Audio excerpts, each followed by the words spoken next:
Assalamualaikum warahmatullahi wabarakatuh.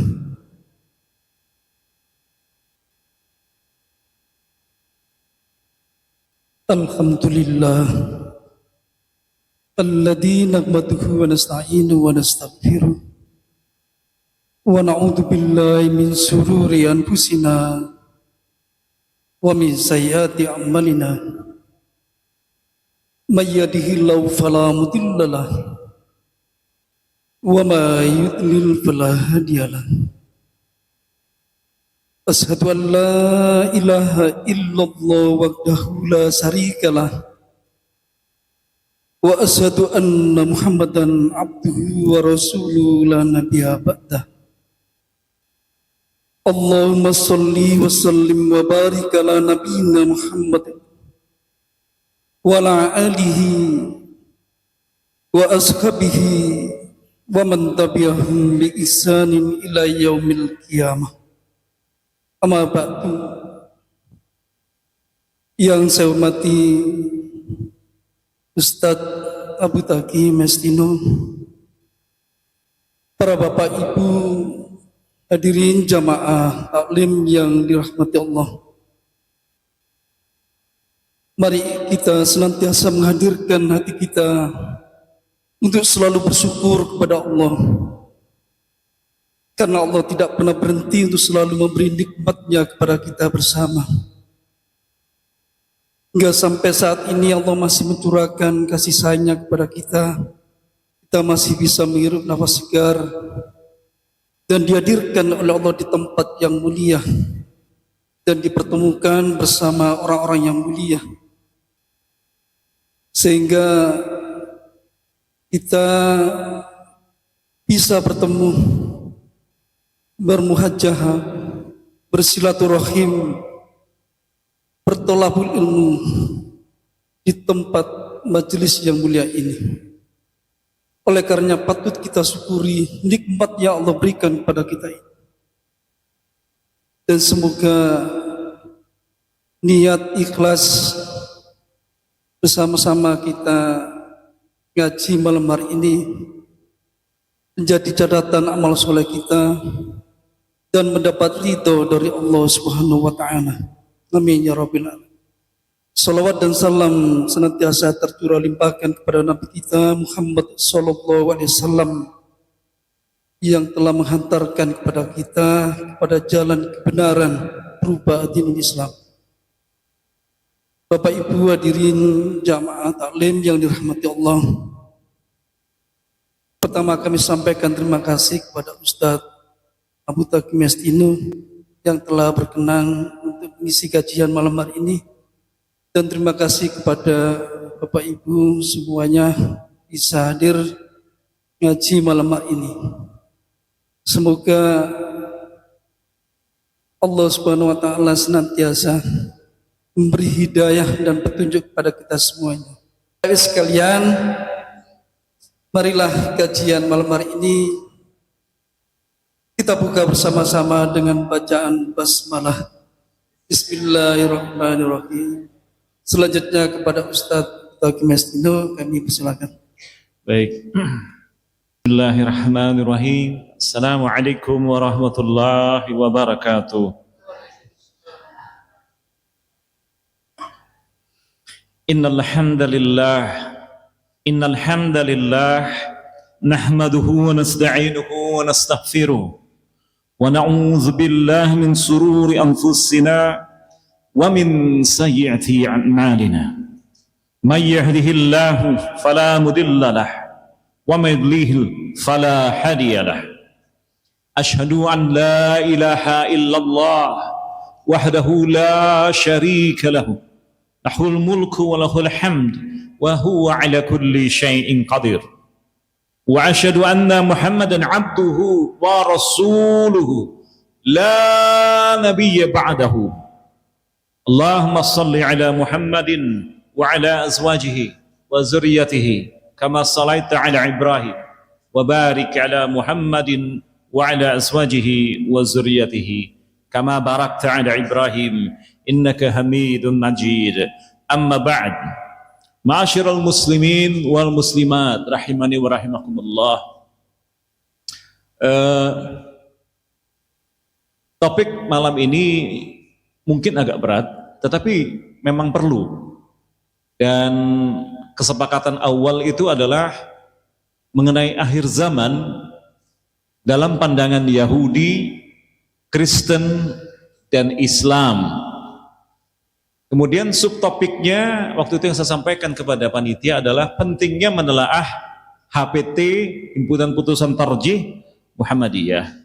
Tetapi kemudian saya berpikir juga, karena ini di bulan Desember, maka saya juga insya Allah akan membahaskan mengenai Natal, ya, Natal, bahaya tasyabbuh bagi muslimin dalam peristiwa Natal dan Tahun Baru, dan kedatangan kedua Isa Al-Masih menurut Yahudi, Kristen, dan Islam.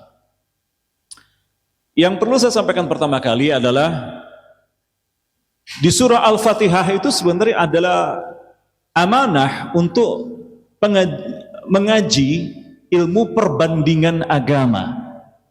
Coba tolong, mungkin ada yang tahu di ayat yang mana di surah Al-Fatihah itu ada isyarah hikmah untuk ilmu perbandingan agama.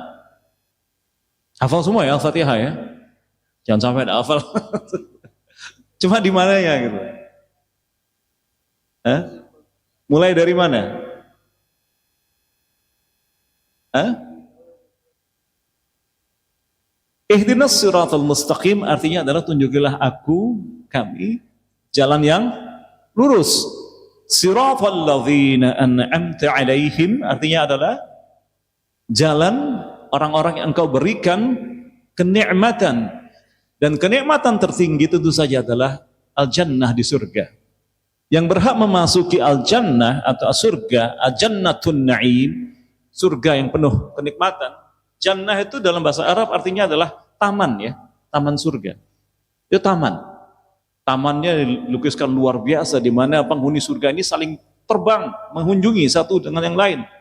Dan orang yang terakhir kali keluar dari neraka di hadis yang sahih diberikan minimal satu bumi dan satu lapis langit. Bayangkan orang yang terakhir kali keluar dari neraka. Karena ada orang yang tidak akan pernah keluar dari neraka, ada juga orang yang tidak melewati neraka. Tentu kita berharap kita yang terakhir. Sementara di Quran dikatakan setiap orang akan melihat neraka dulu sebelum dia mampu melewatinya atau tidak. Itulah yang kemudian dikatakan adalah kita melewati jembatan Siratal Mustaqim. Populernya demikian. Dan nanti sebelum sesudah semuanya dicuci bersih, ibaratnya dari noda-noda yang membuat yang masuk ke neraka, masing-masing yang sebelum masuk ke surga adalah kita menghadapi fase terakhir di kantara. Kantara ini adalah antara orang yang pernah saling mendolimi, saling menghisap, saling menagih. Kamu dulu pernah memakiku, kamu dulu pernah ngemplang utang 25 juta, kamu dulu belah tidak bayar es tehku 100 rupiah misalnya. Seperti itu, sampai kemudian bahkan orang yang saling memfitnah, orang yang mendolimi, memfitnah, membohongi, itu saling menagih, tinggal ada yang habis atau tidak. Terus itu sampai bersih semuanya, kemudian masuklah seperti yang dilukiskan di surah Al-Fajr, irji'i ila rabbi. Bayangkan Anda masuk ke suatu pesta luar biasa, ya. Kemudian disambut oleh tuan rumah. Itu lebih jauh amat lebih menyenangkan daripada Anda masuk ke pesta dibiarin aja gitu kan ya. Inilah masuklah kepada jamaah, ya. Apa? Ilji'i radiyatan mardiyah. Jiwa-jiwa yang tenang. Tenang kan sudah selesai bebannya semuanya. Tidak ada beban. Tidak ada hutang piutang, tidak ada hutang budi lagi. Tidak ada tanggungan. Ya. Ini diantaranya. Dan kalau masalah hutang piutang, saya kira kita semua sepakat ya. Saya Masya Allah, saya lihat yang mungkin hampir 100 yang di dalam luar ini, tidak ada saya lihat sekilas wajahnya yang sama, tidak ada. Ya. Dan juga saya kira tentu tidak ada di antara kita yang memilih lahir bentuk wajahnya seperti apa, lahir kapan, jenis kelaminnya apa, orang tuanya siapa, lahir sebagai apa, sebagai manusia atau sebagai kucing misalnya, ya kan? Maka tentunya logikanya kita fahami modal kita ini nol. Setuju atau tidak? Nol di dunianya Allah, ya kan?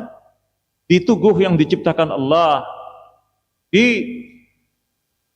Kalau kita bilang, oh enggak, misalnya kita membuat masjid ini, enggak lah. Siapa yang menciptakan tanah ini, ya kan? Yang membuat Anda punya otak sehingga bisa berpikir mencari rezeki. Gitu. Karena itu, tapi Masya Allah disebutkan Allah itu Al-Ghani, Al-Mughni, Allah Maha Kaya dan Allah Maha Mengkayakan. Nah, ihdinas siratal mustaqim tadi adalah jalan orang-orang yang lurus. Siapa orang-orang lurus yang mendapatkan kenikmatan? Siapa kenikmatan itu mendapatkan apa? Ya, jalannya para nabi. Saya katakan orang Yaman ini atau keturunan Arab Indonesia ini bukan pribumi. Pada konstitusi negara mengatakan orang-orang Arab otomatis menjadi pribumi pada saat merdeka. Ini Soekarno yang memperjuangkan. Sementara orang-orang keturunan Cina dan India harus menunjukkan warga negara di sini. Karena selama ratusan tahun Arab ini bersatu dengan kita. Bahkan mereka datang ke wilayah sini tidak membawa perempuan. Mereka menikahi perempuan-perempuan di sini. Bahkan kerajaan-kerajaan saya, salah satunya Ustadz, saya juga wakil ketua bidang keagamaan satu organisasi kerajaan Nusantara se-ASEAN, ada kita 200 lebih ke ASEAN. Saya aktif di Muhammadiyah, utamanya di PWM DKI, ya, di LDK, karena wirawiri tadi. Saya juga di Dewan Dakwah Islamiyah Indonesia Jatim. Saya juga di Lembaga Ilmu Perbandingan Agama Abdullah Wasi'an Foundation. Saya juga di Komisi Nasional Anti Pemurtadan. Saya juga saya pendiri dan salah satu pimpinan dari Gerakan Nasional Anti Islamofobia. Saya juga di Daram, Daerah Rantau Minang, wakil ketua Jatim dan di DPP Pusat untuk Dewan Pakar. Karena saya ini orang yang dijamin dilahirkan Jawa dan Minang, gitu ya, dijamin. Tapi juga ada sedikit Sumeneb, ada sedikit Arab, ada sedikit Tionghoa, ada sedikit Eropa, gitu. Ya Nusantara Jaya lah. Serba sedikit. Nah, nama asli saya Alexander Maciki Mayestino bin Triyono Sundoro. Panggilan saya Kiki. Sudah cukup.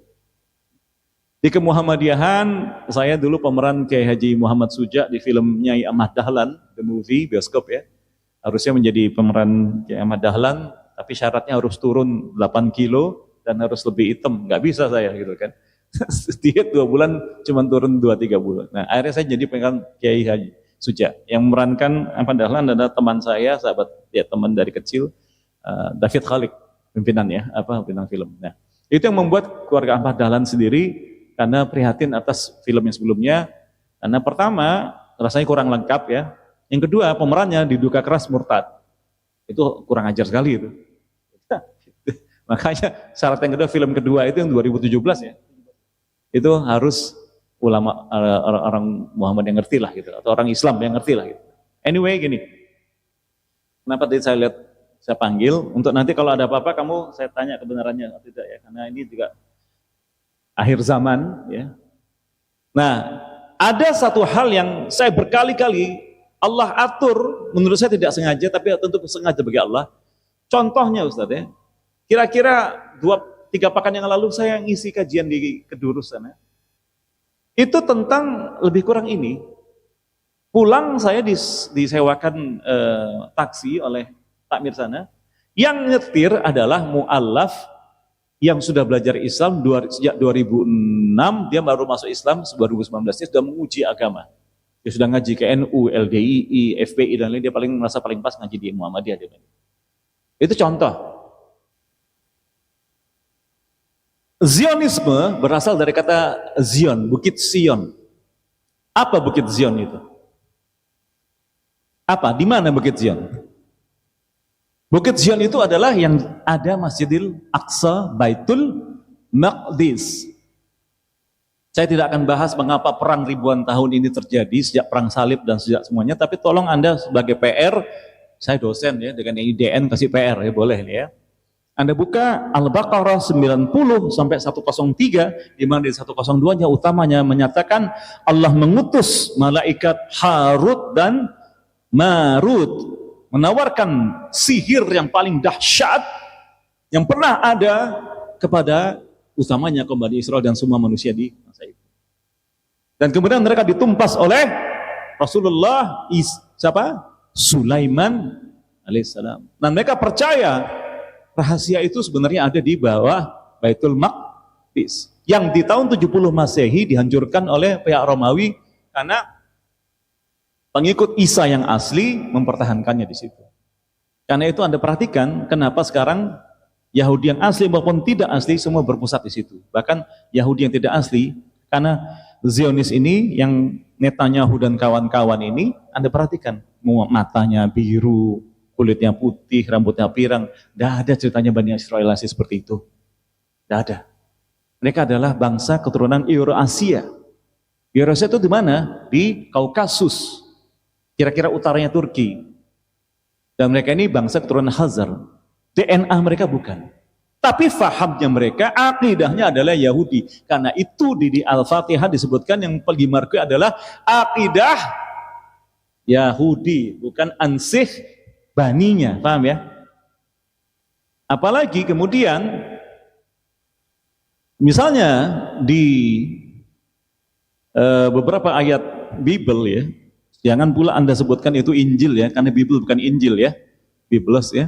4 itu ada beberapa keyakinan dari mereka bahwa Isa atau Yesus atau Yeshu atau Yesus Kristus akan kembali lagi ke dunia ini dalam kedatangan keduanya itu jika seluruh Bani Yahudi atau yang berakidah Yahudi ini sudah berkumpul di tadi Bukit Zion.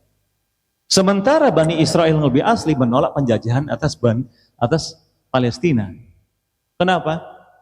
Karena dulu mereka sadar sesudah Musa atau Moses turun dari Jabal Musa, atau Jabal Musa ya, Gunung Musa itulah. Yang insya Allah yang kami yakini adalah dia ada di perbatasan antara Saudi Utara dengan Syam, di mana gunungnya itu memang pucuknya itu hangus, sebagaimana hikayat Bani Israel bahwa Allah diminta oleh Moses untuk menampakkan diri dan tidak ada yang mampu, maka sedikit saja itu sudah membuat gunung itu hangus sampai sekarang. Dan itu tidak boleh orang pemerintah Saudi tidak boleh didaki, dikhawatirkan jadi alat pengkultusan. Tapi di situ ada 12 tempat altar untuk yang insya Allah adalah tempat 12 suku Bani Israel melakukan pengorbanan. Ada 12 sumur. Nah, tapi turunnya Musa dari atas itu, beliau melihat durhakanya, TBC-nya, takhayul bid'ah khurafatnya kaum Bani Israel yang mereka membuat patung sapi dan bersundal di situ, maka sebagian besar dari mereka dimusnahkan, sisanya tidak boleh memasuki tanah yang dijanjikan. Nah, tanah yang dijanjikan ini, ingat ya saudara, Rasulullah SAW tidak pernah menyebut Palestina di hadisnya. Yang disebut berkali-kali adalah Syam. Di mana Syam itu? Tidak ada Syam negara sekarang Syam. Tapi Syam sejak kita terpecah-pecah menjadi ikatan nasionalisme, maka Syam ini menjadi 4 negara nasionalisme. Pertama adalah yang paling besar, luas wilayahnya, dan kita bergembira Desember tahun lalu sudah bebas adalah Suriah. Bebas dari cengkraman kezaliman Bashar Assad yang dibantu oleh Syiah dan dibantu lagi oleh persenjataan dari Rusia. Itu Syam. Pusatnya di mana Rasul mengatakan kelak pembebasan Palestina, Baitul Maqdis, Zion tadi akan dimulai dari Suriah. Dan Isa Al-Masih akan turun di masjid besar yang sudah ada sekarang, Masjid Putih di Damaskus, kota Damaskus. Pada saat salat subuh, para muslimin berjamaah, mereka sedang terdesak pula. Kemudian turunlah Isa Al-Masih seperti seorang yang baru, mandi keramas, fresh, segar, dengan 2 malaikat. Kemudian beliau diminta untuk mengimami, beliau menolak karena mengikuti syariat Nabi yang terakhir, yakni syariat yang kita sebut namanya oleh Allah disebut namanya sebagai Islam. Di mana Allah menamai nama agama terakhir ini sebagai Islam? Di mana coba? Di surah apa? Tolong. Nah, untunglah mengaji karena ternyata tidak tahu. Surah apa, ayat berapa yang terakhir kali turun? Dan itu waktunya istimewa. Al-Maidah ayat 3, Ustaz. Nah, ini kalau Ustaz ya paham ya, pengurus. Di saat peristiwa apa? Haji Wada. Haji terakhir Rasulullah, haji pertama. Di situ dinamakan sebagai Islam. Dan huruf-huruf jadi gini, beda dengan bahasa Indonesia ya. Bahasa Semitik, bahasa Arab, bahasa Yahudi itu semuanya yang penting konsonannya. Islam ini adalah sin, lam, dan mim. Kita juga bisa membentuk kata salim, salam, salamah. Setuju? Muslim, istaslama, taslimun, mustaslimun, taslim, ya. Muslimin, dan lainnya. Oke, baik. Jadi, kedatangan Isa Al-Masih ini oleh Kristen, yang manapun disetujui. Untuk yang kedua. Tujuannya apa?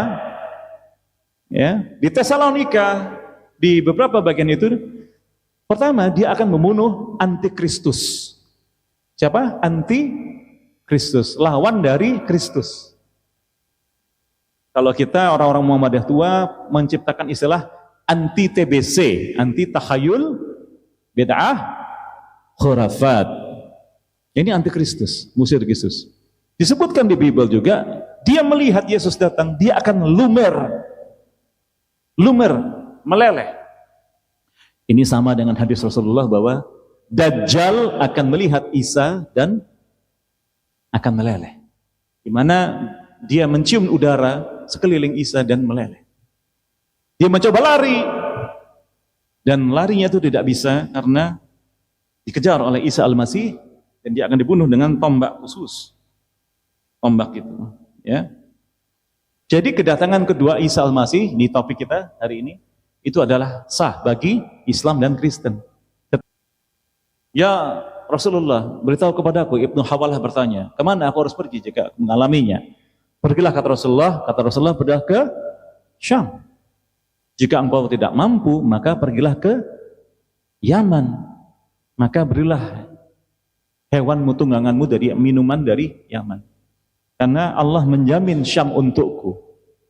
Di hadis lain dikatakan malaikat membentangkan sayapnya di Syam. Karena pada akhirnya Syam akan pasti menjadi milik kaum pewaris 100 sejaran 124.000 Nabi di awal zaman ini. Yang di akhir zaman dalam bahasa Arab disebut sebagai Muslim.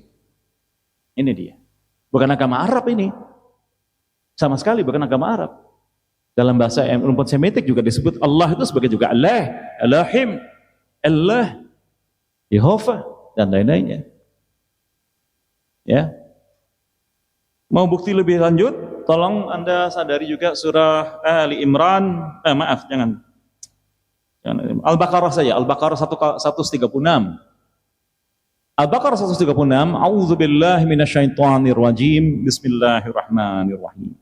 Qul amanna billahi wa ma unzila ilaina wa ma unzila ila Ibrahim wa Ismaila wa Ishaqa wa Ya'qub wal asbati wa ma utiya Musa wa Isa wa ma utiya an-nabiyyuna min rabbihim.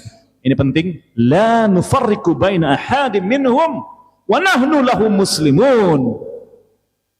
Sampaikanlah, nyatakanlah, beritahukanlah, umumkanlah, katakanlah qul amanna billah. Kami hanya beriman kepada Allah dan kepada apa yang diturunkan kepada kami. Kami ini adalah Rasulullah Muhammad SAW dan kaum sahabat Nabi, kaum salafus soleh generasi pertama, pendahulu yang soleh generasi pertama. Yang dilanjutkan di hadis lain, terbaik kedua adalah tabi'in, terbaik ketiga adalah tabi'in. Sudah itu generasi keempat, kamu akan mendapati banyak pertentangan. Dan generasi keempat itu baru kita kenal ada Imam Abu Hanifah, Imam Malik, Imam Syafi'i, Imam Ahmad bin Hanbal, dan imam-imam yang lain. Dulu ada belasan mazhab, tapi yang survive, yang di banyak sekarang pengikutnya ada 4 ini. Saya tapi masih menemukan ada mazhab yang lain, tapi minoritas. Mulai ada pertentangan kan, fikih-fikih ini kan. Tapi alhamdulillah semua pertentangannya hanya dalam perkara fikih. Dan fikihnya itu hanya dalam perkara furu'iyah. Karena itu kami mendirikan Gerakan Nasional Islamofobia. Di situ ada pimpinan-pimpinan Muhammadiyah, pimpinan-pimpinan MUI, pimpinan-pimpinan NU garis lurus ya. Yang Yakut Kaumas segala nggak diajak gitu ya. Nggak pingin juga sama ya. Pimpinan-pimpinan Hidayatullah, pimpinan Salafi, pimpinan-pimpinan Wahdah Islamiyah, pimpinan semuanya. Rukun. Kenapa? Kalau orang sudah tinggi, mengerti, kita bisa bersatu dalam perkara ushuliyah. Apa ushuliyah itu? Dasar. Furu'iyah sementara itu tidak masalah besar, kita abaikan dulu. Apalagi karena 4 fikih ini, sistem fikih ini, saling menggurui awalnya. Ya. Abu Hanifah belajar kepada tabi'ut tabi'in. 2 atau 3 dari tabi'ut tabi'in. Generasi ketiga salafus saleh. Malik belajar kepada Hanifah. Syafi'i belajar kepada Abu Hanifah. Ahmad bin Hanbal pernah belajar kepada Syafi'i dan kepada Malik. Nah, ada pertanyaan mungkin, Bukhari dan Muslim belajar kepada siapa? Bukhari dan Muslim pernah belajar kepada Syafi'i dan kepada Ahmad bin Hanbal minimal. Belum saya lebih jauh, saya mau tanya, ada berapa kitab hadis kita? Ada berapa kitab hadis kita? 9 saudara. Abu Hanifah punya kitab, Malik punya kitab, kumpulan hadis itulah ya. Ahmad bin Hanbal punya kitab. Di mana kitabnya Syafi'i? Ada saudara, hilang. Kitab Syafi'i hilang. Konon pada saat dulu Mongol sebelum masuk Islam menyerbu Baghdad, kitab Syafi'i, Sahih Syafi'i hilang. Tapi untungnya Bukhari dan Muslim menurut beliau sudah mencatatnya menjadi puluhan ribu hadis. Sah? Nah ini saja menunjukkan bahwa sebenarnya sumber ilmu adalah satu. Karena kalau ada orang bertengkar, pokoknya aku Muhammadiyah, kon salah, gak oleh. Pokoknya aku Salafi, Salafi sing dhisik gitu. Karena semuanya kita Salafi. Kita mengikut mazhab Salafus Saleh. Cari HPT Muhammadiyah, jangan tegas mengatakan Muhammadiyah bermanhaj salaf. Kalau kita tidak mengacu kepada Salafus Saleh, mengacu kepada siapa? Kepada Karl Marx. Kepada siapa coba? Kepada Abraham Lincoln. Kepada siapa? Soekarno. Tidak. Semuanya manhaj salaf. Tapi yang ini pun masih bertengkar. Ada Salafi Yamani, trennya beda. Yaman ya. Ada Salafi Saudi, trennya beda. Demi Allah, lihat 100 tahun lebih Muhammadiyah mungkin hanya satu orang yang punya video banyak dengan keluarga Ahmad Dahlan, yakni Abu Taqi Mayastina itu ATM. Di situ diterangkan dengan jelas oleh keluarga Ahmad Dahlan. Kayak Ahmad Dahlan naik haji, nah ini tebak-tebakan nih. Ini kan banyak orang Muhammadiyah. Berapa kali? Berapa kali beliau naik haji? Hah? Iki wong soge Ahmad Dahlan iki. Berapa kali? Zaman biyen loh. Berapa kali saya berani tanya? Peng telu numpak. Naik haji itu 3 kali. 3 kali nih, Masya Allah. Mewakafkan tanah hampir 1 hektar di tengah kota Yogyakarta, di antara 2 istana. Istana Ngayogyakarta Hadiningrat, yang rajanya bergerak Sultan Hamengkubuwono, dengan Istana Paku Alam. Ini tanahnya Ahmad Dahlan. Yang langgarnya dibakar. Kenapa? Karena meluruskan arah kiblat 22 derajat melenceng. Sak Jawa itu melenceng 20 derajat. Teko kiblat, ngotot tapi. Karena anti TBC. Maaf ya, dari dulu memang Muhammadiyah tidak tahlilan. Nun sewu ya. Jelas ini. Tanya yang tua-tua. Dari dulu Muhammadiyah tidak mengakui ada kuburan keramat. Tidak ada. Kuburan ya kuburan. Pernah ke kuburannya Kiai Ahmad Dahlan? Saya berapa kali? Pernah? Apakah ada cungkup, ada panggungnya? Ada, tidak, segini loh tingginya. Segini. Takilan, persis seperti hadis Nabi. Padahal di situ inilah pahlawan nasional. Suami istri pahlawan nasional. Ahmad Dahlan dengan Nyai Walidah Ahmad Dahlan, istri pertama beliau dari 4 istri beliau.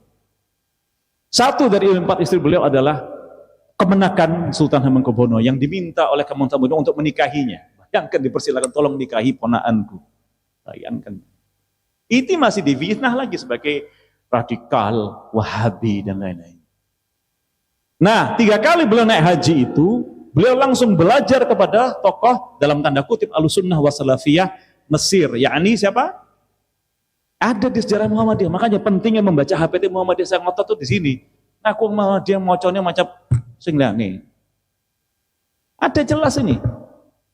Tokoh Ahlussunnah wa Salafiyah, Ahlussunnah wal Jamaah wa Salafiyah, ya.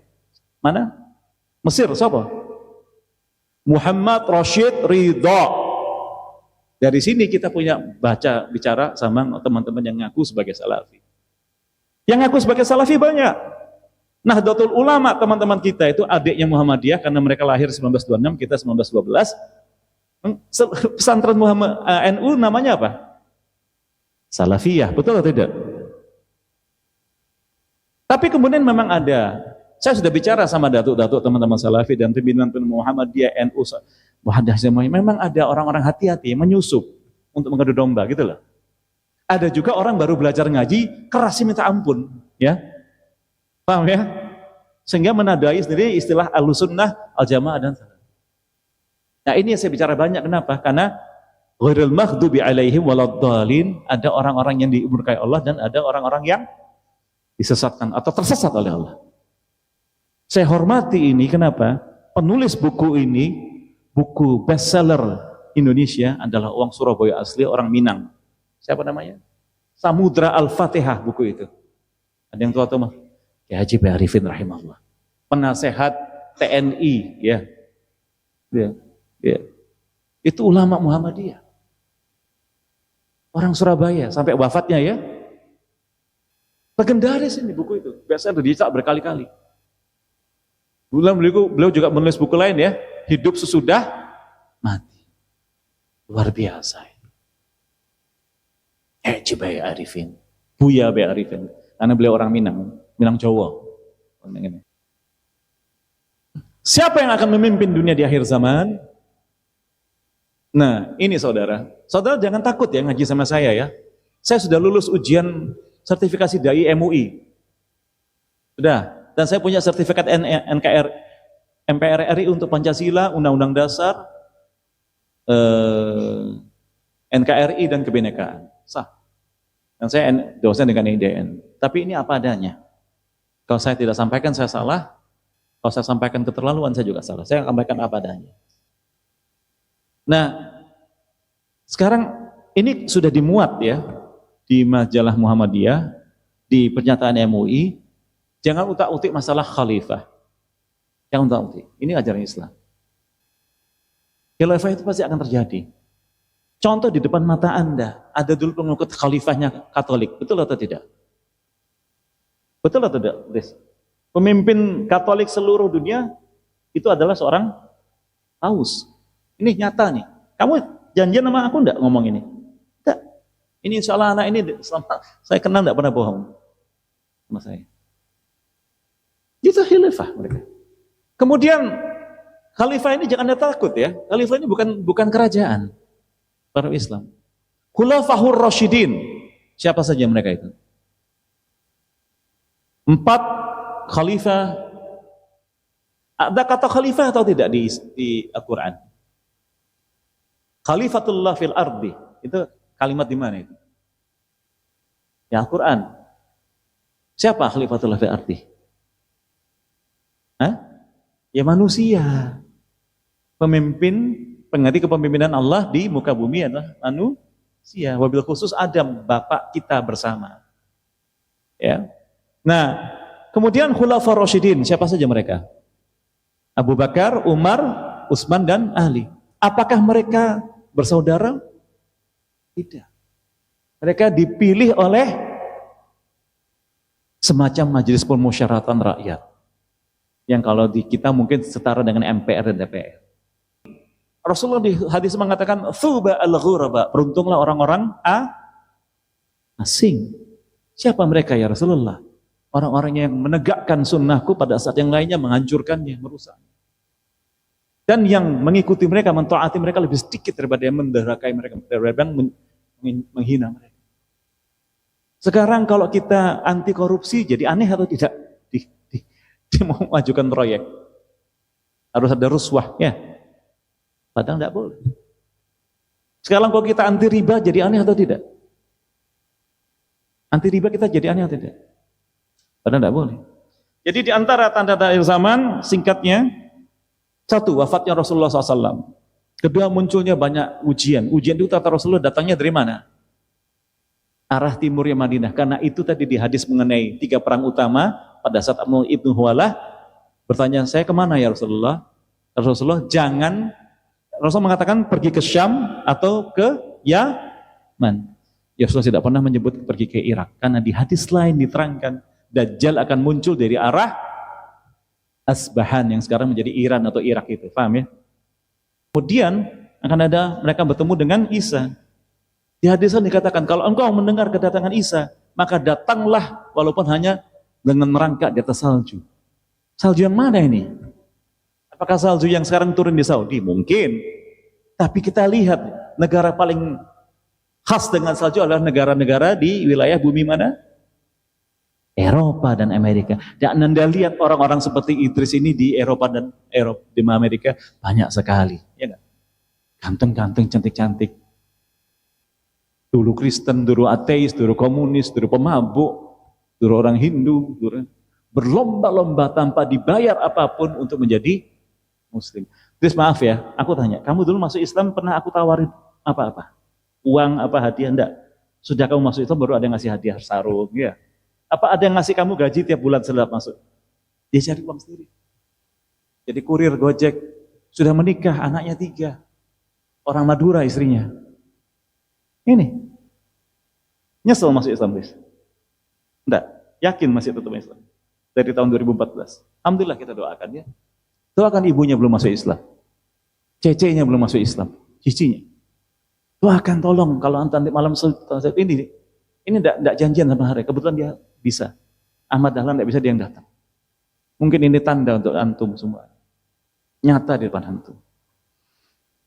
Tanda lain, fitnah dari Ahli Timur dan Madinah sudah tadi, timbulnya firqah Khawarij. Apa firqah Khawarij? Tanda-tanda akhir zaman. Hadis. Apa Khawarij ini? Khawarij adalah orang-orang yang secara ekstrim menganggap orang-orang di luar mereka adalah kafir, walaupun sesama muslim. Ada orang-orang seperti itu kita temukan? Di Jawa Timur asli ada? Yang kalau Anda masuk ke masjidnya kemudian Anda dianggap najis?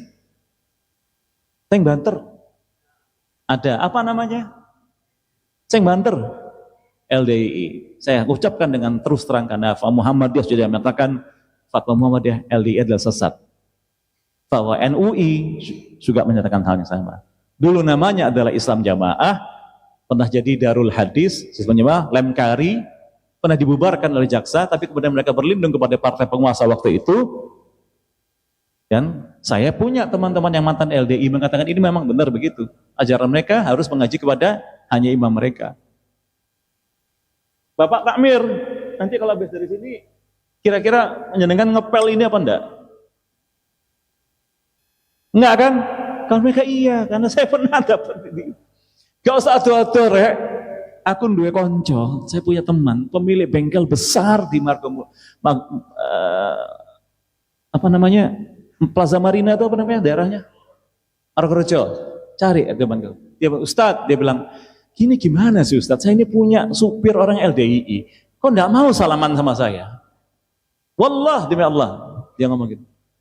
Terus dia kalau sholat Ustadz, saya pinjami sajadah, dia enggak mau. Dia maunya pakai kardusnya sini. Kardus itu kayak sholat, dikasih sajadah enggak mau. Padahal dia digaji sama teman saya itu. Adib namanya, Pak Adib, pemilik bensin. Ya begitulah LDII. Ngakunya paling sunnah. Ngakunya paling sunnah ini. Ngakunya dulu. Tapi kita lihat. Karena pemahamannya sepotong-sepotong. Dan saya khawatir ya, maaf ya. Sekarang saya lihat. Ada orang menafsirkan diri, saya paling muslim, saya paling salaf, saya paling Muhammadiyah, saya paling NU, saya paling ini. Hati-hati saudara. Hati-hati. Jangan-jangan kekafiran ini sudah merasuk. Khawarij sudah merasuk ke diri kita. Ya. Jangan merasa diri paling benar. Siapa yang paling merasa paling benar itu? Yang mengatakan ana khairu minhu siapa? Terhadap Adam. Aku lebih baik daripada dia. Siapa? Iblis. Dan iblis dinyatakan oleh Allah, fasajadu illa iblis. Semua bersujud kepada Adam kecuali iblis. Kan dia diperintahkan oleh Allah untuk tunduk pada Adam. Jangan pula Anda katakan iblis lebih muslim daripada muslim karena tidak mau sujud kepada Adam. Nah, ini memerintahkan sujud Allah, Pak. Disebutkanlah di ayat lagi. Iblis ini kana minal jinni fafassaqa an amri rabbih. Dia dari kalangan jin dan dia sangat ingkar terhadap Tuhannya. Rabbih itu Tuhan mengaturnya. Nah, kalangan jin yang kafir kita sebut sebagai sayatin atau syaitan. Apakah ada jin kafir di sekitar kita? Banyak. Kita masing-masing pasti mempunyai jin kafir pengganggu. Nah, ini Dajjal ini di antara datangnya konon akan bukan konon ya, memang menurut ulama akan didahului oleh kaum Dajjalun. Kaum Dajjalun ini orang-orang yang pembohong. Nah, maka berlakulah hadis lain. Nah, karena akan ada masa di mana orang-orang yang baik disingkirkan, memegang amanah disingkirkan, yang naik malah para pengkhianat. Dan pada waktu itu Ruwaibidah bicara, kata Rasulullah. Apa itu Ruwaibidah ya Rasulullah? Apa yang tahu Ruwaibidah? Ruwaibidah kata Rasulullah SAW adalah orang bodoh, tetapi mengurus urusan umat, tampil, bicara. Sekarang tolong Pak, di media sosial ada banyak anda orang sok tahu. Merasa mungkin seperti laksana fatwanya itu adalah mufti mutlak. Kemudian orang yang mengurus orang banyak. Kalau menurut pemahaman kami adalah ulul amri. Ulul amri ini dua, ulama dan umara. Apakah ada pemerintahan kita, DPR atau menteri yang ditangkap karena korupsi? Ada atau tidak? Oke. Adakah haji yang kita ketahui ditangkap karena korupsi? Adakah haji yang main dukun? Adakah orang dianggap sebagai ulama tapi ajarannya aneh luar biasa dan menyesatkan? Ada? Ya sudah. Orang-orang seperti ini disembah, cucian kakinya diminum, dibuat jimat, kuburannya dibuat sembah-sembahan, minta bukan kepada Allah tapi di kuburan. Kuburnya ditinggi-tinggikan, orang saweran meninggi-tinggikannya, membangunnya dengan jadi gedung mewah. Ya, iya atau tidak? Gak usah ada kuburannya Ahmad Dahlan kayak apa? Kuburan Ahmad Dahlan kayak apa? Sejengkal, hanya batu bata murah. Itu dia. Kuburan para sahabat Nabi, ada yang umrah sudah pernah insya Allah ya. Kuburan sahabat Nabi yang dijamin pasti masuk surga, dibagi. Seperti apa kuburannya? Seperti apa kuburannya? Tanah. Namanya pun tidak ada. Di situ ada kuburan Khadijah. Ada kuburan siapa? Hamzah. Siapa lagi? Uthman. Dijamin masuk surga sebelum meninggalnya. Yaitu kuburan. Tolong kalau ini murid dan semua ada sahabat semua. Kalau saya meninggal, tolong kuburan saya jangan tinggikan. Ini wasiat. Jadi singkat cerita, sikap kita terhadap orang Natal pertama, tolong menengowai. Oke? Karena di KBBI, Kamus Besar Bahasa Indonesia, dinyatakan kata toleran itu adalah artinya membiarkan yang tidak sepaham, lebih kurang ya. Biarkan saja, biarkan. Tapi An-Nahl mengatakan kita boleh melakukan amar ma'ruf nahi munkar dengan menasihati ya. Kemudian Kamus Besar Bahasa Indonesia juga menyatakan kafir itu adalah orang yang tidak percaya kepada Allah dan Rasul-Nya. Ini Kamus Besar Bahasa Indonesia. Karena itu kita masih memakai tentu saja qul ya ayyuhal kafirun, kemudian ayat terakhirnya apa? Lakum dinukum waliyadin. Halas, cukup ya. Kemudian boleh enggak saya nak dakwahi mereka sehingga kemudian masuk Islamlah dia? Boleh enggak saya dakwahi dulu? Ini bukti nyata. Saya kenal sama yang lainnya termasuk Firman ya, yang lainnya kenal. Nah, ini Firman dan teman-temannya ini saya lihat ada komunitas tidak sengaja. Saya juga dia tahu mereka datang. Ini mereka dari teman-teman sahabat-sahabat kita, saudara kita dari TM. TM itu Tionghoa Muslim. Boleh enggak Anda membeda-bedakan orang dari etnisnya? Boleh atau tidak? Tidak boleh. Kita semua dari Adam, ya kan? Tapi boleh enggak Anda membedakan orang dari akidahnya? Boleh. Tapi itu pun masih berlaku sifat ar-Rahmannya Allah. Kita bismillahirrahmanirrahim. Saya kira itu dalam singkat ya, walaupun ini topik berat, saya baru sadar sudah saya memberikan berat. Tapi ini tuntutan zaman. Jadi singkatnya adalah Yahudi tidak mau menerima Yesus, ya, tidak mau. Sementara Kristen keterlaluan mendudukkan Yesus sebagai Tuhan dan anak Tuhan.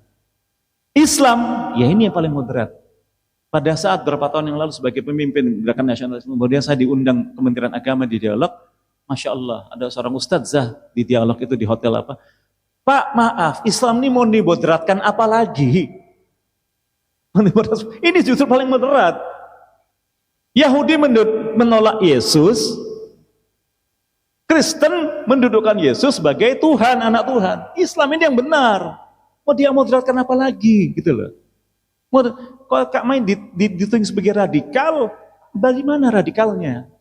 Bahwa kami menolak ketuhanan Yesus, bahwa kami menolak mengucapkan selamat ulang tahun kelahiran Yesus. Di mana? Gitu. Jadi singkat cerita ini penutup, habisnya kalau ada waktu tanya jawab, kalau enggak ya sudah. Islam, turunnya Nabi Isa. Islam meyakini bahwa Nabi Isa tidak pernah dibunuh, belum meninggal dunia, atau disalibkan. Kata kuncinya adalah di kalimat mutawaffikah. Ini ditidurkan, dinaikkan. Kita tiap hari tidur, itu mati, Pak. Kita mati 2 kali dalam kehidupan kita dan hidup 2 kali. Ya. Dulu kita mati, dihidupkan oleh Allah, kemudian nanti dimatikan lagi dan dihidupkan lagi oleh Allah. Ada 2 ayat membahas itu. Setiap malam kita juga mutawaffik, kita tidur. Karena Allah memegang nyawa, pada saat kita tidur, kita mengembalikannya. Keyakinan kedua dalam Islam, insya Allah Isa Al-Masih diangkat. Yang benar adalah dianggap secara fisik dan masih hidup di sisinya dan dia akan datang kembali. Kedatangannya untuk menegakkan syariat Islam, mengikuti syariat Islam di Masjid Damaskus itu, menghadapi Dajjal Al-Masih, Ad-Dajjal, memimpin umat manusia dalam keadilan dan wafat di bumi untuk satu masa dan dimakamkan di bumi. Konon, wallahu a'lam, ada yang mengatakan, mengapa di sebelah kuburannya Muhammad SAW dan siapa di sebelahnya? Abu Bakar dan Umar masih disisakan satu ruang. Insya Allah itu mungkin untuk Isa Al-Masih. Gitu. Dalil Islam singkatnya adalah An-Nisa 157-158. Saya lihat dari banyak ini An-Nisa 157, 158 itu dalil tidak dibunuhnya Isa. Kemudian hadis bahwa Isa an Maryam akan turun di tengah-tengahnya sebagai mayat. Pandangan Kristen, kedatangan kedua Kristus, tujuannya adalah menghakimi semua orang, baik yang hidup maupun mati, membawa kemenangan mutlak atas kejahatan dan iblis, evil, mendirikan kerajaan Allah di muka bumi menurut mereka. Dalam parousia, kedatangan kedua. Dalilnya adalah kisah para rasul 1:11 dan Matius 24:30. Nah, ini yang paling mengerikan sebenarnya adalah pandangan Yahudi. Saya kira itu yang bisa saya sampaikan. Jadi sudah jelas Natal khusus Rabbana menengah erek ya. Enggak salah apa-apa, enggak usah sungkan-sungkanan. Pak, saya umur 51 tahun. Saya punya klien-klien, saya juga pengusaha, saya juga dosen, juga tokoh masyarakat, alhamdulillah. Saya kalau diam aja enggak ada yang protes tuh. Lah pokon sungkan mbek menungso, tapi kon enggak sungkan karo Allah. Mau dikemanakan yang namanya Qul huwallahu ahad itu kalau Anda selamat merayakan hari kelahiran Tuhan? Mau dikemanakan lam yalid walam yuladnya itu? Walam yakul lahu kufuwan. Kemudian kesimpulan kedua adalah Isa diyakini akan datang oleh Kristen, tapi dihina luar biasa oleh Yahudi, sedangkan Islam mendudukkan posisi Isa sebagai mana mestinya. Kedatangan beliau pasti diyakini 3 agama, bahkan bentuk-bentuk lain ya. Dan nah ini pentingnya tolong nun sewu nggih. Aku iki elek-elek iki ya sik keluarga Muhammadiyah. Saya ini pernah memberikan kajian di masjid Muhammadiyah itu di Bali, sebagian Jawa dan Sumatera. Saya tanya keliling, wes maca HPT durung? Belum, Pak. Sedangkan himpunan putusan tarjih Muhammadiyah ini dibuat simple tapi padat, di mana kalau di breakdown dalilnya banyak dan sahih. Sayang. Jadi payah 22 pahlawan nasional, 24 22 itu sudah resmi 2017, ketambahan Soeharto sama Marsinah, itu orang Muhammadiyah. Sayang, Ahmad Dahlan berkorban seperti itu, sayang. Belajar jauh-jauh Ahmad Dahlan sampai ke Mesir, sampai ke Saudi, ke Mekah, kepada murid-muridnya Syekh Muhammad bin Abdul Wahab Tamimi. Ahmad Dahlan tidak sampai ke Yaman. Karena itu Anda lihat wajah Ahlussunnah itu memang macam-macam. Ya, gitu. Tolong Rek, kalau saya meninggal, habis dari sini, ngoco HPT. Setuju ya? Ada digitalnya, di internet ada. Isok gratisan, paling bayar pulsa toh, ya kan? Insya Allah itu gampang. Kalau mau ngaji yang lebih dalam ya buka kitabnya, 9 kitab hadis, ya kan? Al-Quran, tafsir Buya Hamka, tafsir Ibnu Katsir, banyak ya. Matur nuwun sangat, terima kasih. Untung saya masih ingat waktu. Karena saya pernah mengisi di Masjid Cengho dari jam 10 sampai jam 2. Alhamdulillah.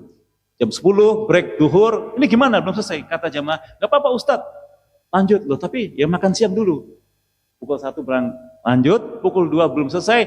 Datang rombongan karya wisata Ezib baru terpaksa selesai. Tapi bahan-bahan sudah bagikan. Maaf, bukan apa-apa. Saya datang bukan karena cari ketenaran atau apa. Enggak. Tapi karena saya sudah merasa diselamatkan oleh agama ini. Sebagai arek Surabaya, yang hidup di Surabaya, yang tahu ganasnya kehidupan Surabaya, saya masih selamatkan oleh agama ini. Maka saya ingin menceritakan kecintaan Allah kepada kita ini, kepada kita semua. Sebuah kita semuanya memahami ini, dan kita semuanya insya Allah reuni di jannah. Karena itulah tujuan terakhir kita, akhirat. Terima kasih.